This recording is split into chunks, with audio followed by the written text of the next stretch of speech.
When you think about American politics today, the parties, the campaigns, the endless arguments, it's kind of wild. But it wasn't always like this, not even close. So let's get into it. We're going to break down the dramatic and honestly often overlooked revolution in the early 1800s that completely changed the game for American democracy. This quote from John Jay, man, it just perfectly sums up the old way of thinking. Before the 1820s, the idea was simple. Power belonged to the rich and the well-connected. It was a system built by the elite, for the elite, and it was about to get completely blown up. Right, so who were these elites? In the early days of the United States, they had a name, the Notables. And they ran a country that looked very different from the democracy we know today. And you've got to understand just how specific this group was. We're talking northern landlords, wealthy planters in the South, big-shot merchants in the cities. Power wasn't something you won in an election, it was something you had because of your money, your family name. They just expected everyone else to defer to them. And for a long, long time, people did. I mean, you can just see the massive difference here. The old way was all personal, local. A notable might buy his tenants a round of rum to get their votes. But the new system, it was organized. It was statewide. It was all about winning over popular opinion. A total shift from being chosen by your fancy neighbors to having to get out there and actually campaign for people's votes. Okay, so how did this all go down? Well, this huge change didn't just happen out of nowhere. It was pushed by regular people, ordinary folks who were just fed up with being on the outside looking in. They wanted a real say in their government. And things really started to pick up steam as the country pushed west. These brand new states, Indiana, Illinois, Alabama, they were built differently. They came into the Union with constitutions that gave the vote to pretty much all white men, whether they owned property or not. And this put a ton of pressure on the older states back east to catch up. And here's the thing, this wasn't just about changing laws on a piece of paper. It was a cultural revolution. Voters literally started rejecting anything that even looked aristocratic.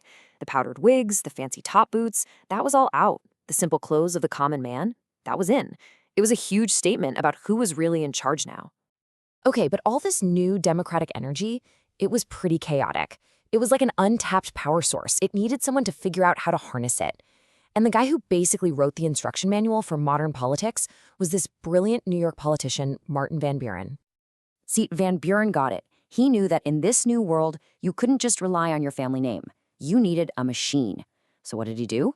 First, he fired up a party newspaper to get the message out. Second, he perfected patronage, rewarding thousands of his loyal buddies with government jobs. And third, he demanded total party discipline through something called a caucus, making sure everyone voted exactly how they were told. This whole system of handing out jobs to your friends quickly got a nickname, the spoils system. To his critics, it looks like ruthless corruption. But Van Buren, he had this powerful comeback. He basically said, hey, this is fair. This is what the people voted for. His argument was, if the majority picks our party, then our people should be the ones running the government. And if there was one single moment where the old system just completely broke apart for everyone to see, it was the insane presidential election of 1824. It was an absolute mess that laid bare all the cracks and paved the way for something totally new.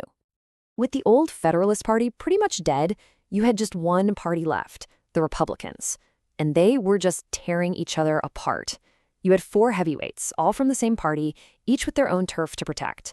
Adams up in New England, Jackson out west, and then Crawford and Clay in the mix too. All right, so check out these results.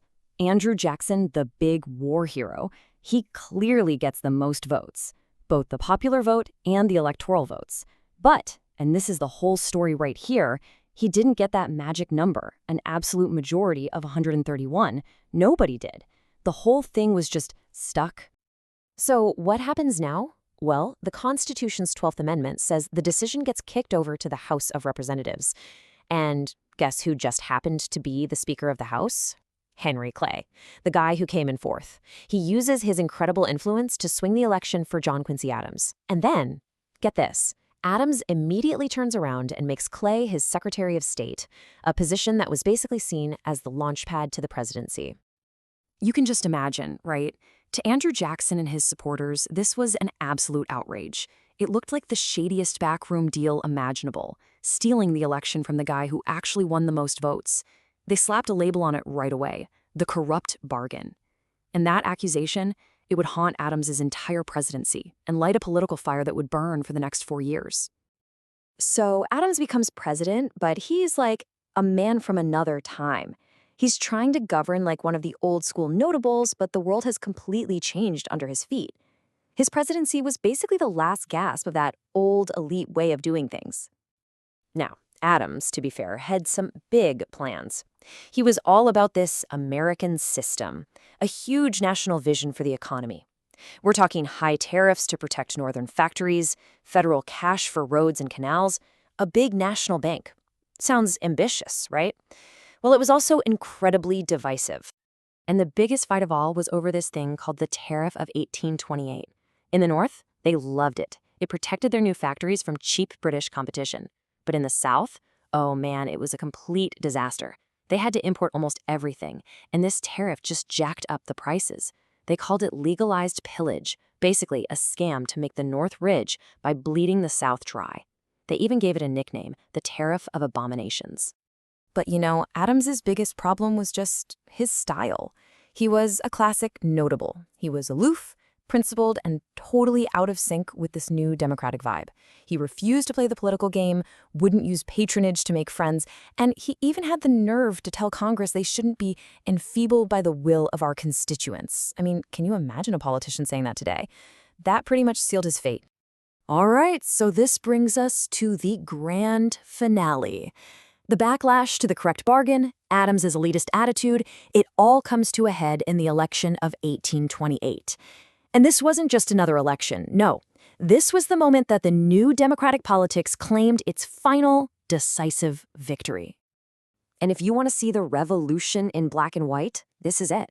Just look at that chart. In 1824, you had about 350,000 people vote. That's it.